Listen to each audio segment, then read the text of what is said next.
లక్షల కోట్ల రూపాయలు నాకు ఇయ్యలే.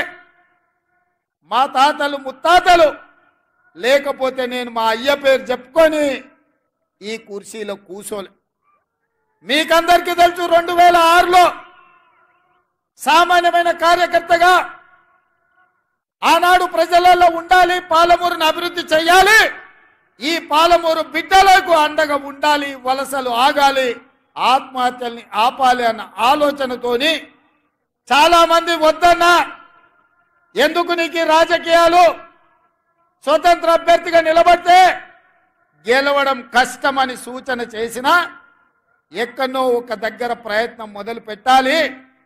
ఎంత దూరం నడవాలన్నా, సప్త సముద్రాలు దాటాలన్నా మొదటి అడుగు వేయాల్సిందే కదా.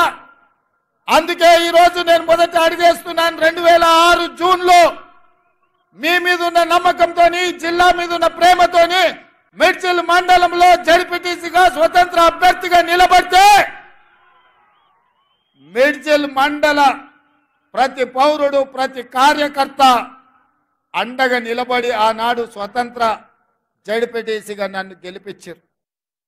నేను ఆయనలోనే చెప్పిన, చివరి రక్తం బొట్టు వరకు, ఆఖరి శ్వాస వరకు ఈ జిల్లా అభివృద్ధి కోసం, ఈ జిల్లా నిరుద్యోగ విద్యార్థి యువకులు